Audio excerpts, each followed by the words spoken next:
Hi everyone, कैसे हो सारे। होप आप लोग जहाँ भी होंगे अच्छे होंगे। आज की इस वीडियो में हम लोग बात करने वाले हैं doctor BR Ambedkar university Delhi के बारे में। ये एक स्टेट गवर्नमेंट यूनिवर्सिटी है दिल्ली में।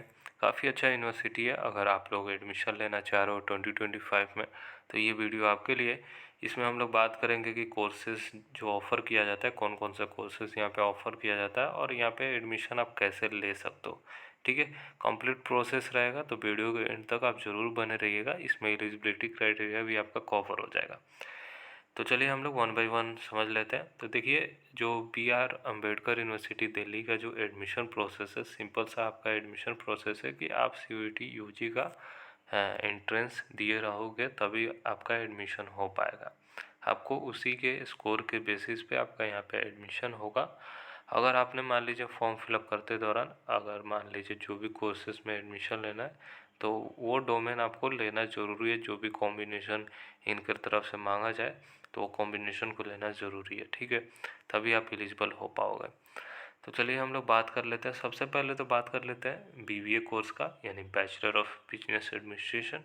यहाँ पे जो CUET का जो सब्जेक्ट रिक्वायरमेंट है, कॉम्बिनेशन 1 में इन्होंने बोला है कि इंग्लिश आप ले लो फ्रॉम सेक्शन 1A और plus any 3 subject from 23 domain जो दिया गया था, तो उसमें से आप कोई भी 3 डोमेन आप ले सकते हो। ठीक है, फ्रॉम सेक्शन 2 से। दूसरा कॉम्बिनेशन ये बोला गया है कि इंग्लिश ले लो आप फ्रॉम सेक्शन 1 है। दूसरा जनरल एप्टीट्यूड भी ले सकते हो, तो आप यहाँ पे एलिजिबल हो जाते हो। ठीक है, कुछ ऐसा है। होपफुली आपने CUET का फॉर्म फिलअप करते दौरान आपने ये सब्जेक्ट लिया होगा। आप सभी का जो फॉर्म है CUET UG का वो ऑलरेडी क्लोज हो चुका है। ठीक है, अगर आपने ये सब्जेक्ट लिया है, अगर BBA में आपको एडमिशन लेना है तो आप एलिजिबल हो एडमिशन लेने के लिए। अभी फॉर्म आपका आया नहीं है 2025-2026 सेशन के लिए अम्बेडकर यूनिवर्सिटी की तरफ से। क्या होता है कि मेनली रिजल्ट आ जाते हैं ना, तब अम्बेडकर यूनिवर्सिटी की तरफ से फॉर्म को रिलीज़ किया जाता है। तो जैसे ही फॉर्म आएगा मैं आपको बता दूंगा।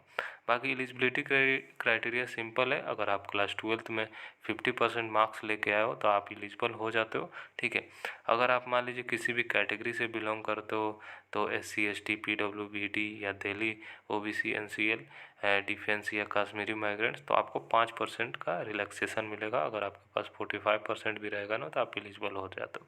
ठीक है, आपका जो मेरिट बनेगा वही CUET के स्कोर के बेसिस पे ही आपका मेरिट तैयार किया जाएगा।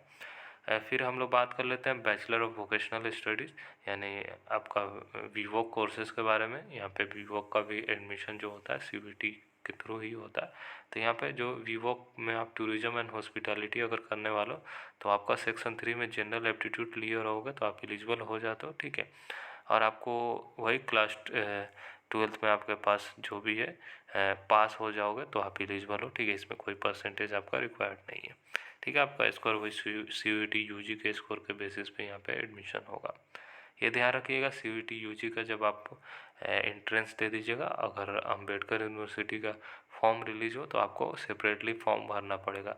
अगर मान लीजिए 2 से 3 कोर्सेज़ के लिए टारगेट कर रहे हो तो सबके लिए अलग अलग आपको एज एप्लीकेशन फ़ीस देना होता है। जब फॉर्म रिलीज होगा तो मैं और आपको अच्छे से गाइड कर दूंगा। यहाँ पे VWOC आपका रिटेल मैनेजमेंट है। यहाँ पे जनरल एप्टीट्यूड टेस्ट दिया रहोगे, एलिजिबल हो जाओगे। क्लास 12th में पास हो तो आप एलिजिबल हो। ठीक है, उसके बाद यहाँ पे VWOC आपका अर्ली चाइल्डहुड केयर जो है early childhood centre management and entrepreneurship है।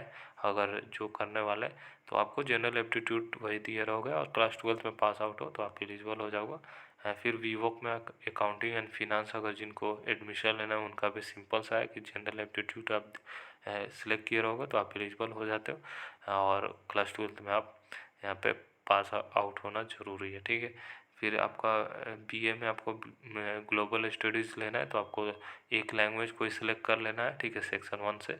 और सेक्शन 2 में आपको जो भी आपका 23 डोमेन है उसमें से 3 आपको डोमेन ले लीजिएगा, मतलब तो आप एलिजिबल हो। आप होपफुली ले लिए होंगे। ठीक है, आपका क्लास 12th में 50% मार्क्स रहे तो आप एलिजिबल हो जाते हो। अगर आप किसी भी कैटेगरी से बिलोंग करते हो लाइक SC ST PWBD या Delhi OBC NCL defence Kashmiri migrant, तो आपको 5% का रिलैक्सेशन दिया जाएगा। ठीक है, फिर आपका यहाँ पे BA इन सस्टेनेबल अर्बनाइजेशन जो यहाँ पे है जनरल एप्टीट्यूड दिए रहोगे तो आप यहाँ पे एलिजिबल हो जाओगे। यहाँ पे आपका एलिजिबिलिटी क्राइटेरिया आप देखते चलो, ठीक है। उसके बाद आपका जो बीए आपका सोशल साइंस है, जो सोशल साइंस दिए रहेंगे लेना है जिनको एडमिशन, तो उनको एक लैंग्वेज लेना है और सेक्शन 2 में कोई 3 डोमेन लेना है। जो भी आपका 23 डोमेन है सब्जेक्ट है, उसमें से कोई 3 डोमेन आप ले लीजिएगा। आपके सामने एलिजिबिलिटी क्राइटेरिया, ठीक है।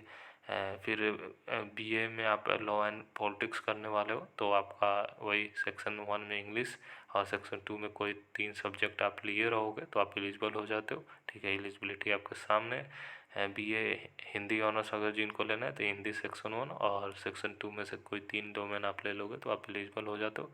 आपके सामने एलिजिबिलिटी क्राइटेरिया ऐसे करके सारे कोर्सेस यहाँ पे है। BA history honours, BA psychology, BA social science and humanities का आप देख लो।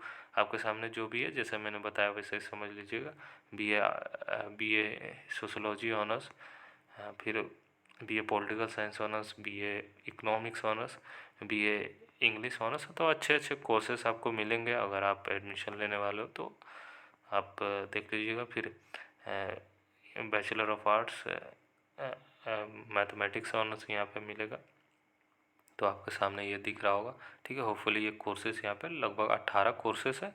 तो आप कोर्सेज़ का जो भी डोमेन है आप देख लिए होंगे, एलिजिबिलिटी आप होपफुली देख लिए होंगे, क्योंकि ये काफ़ी ज़रूरी हो जाता है एडमिशन लेने के लिए।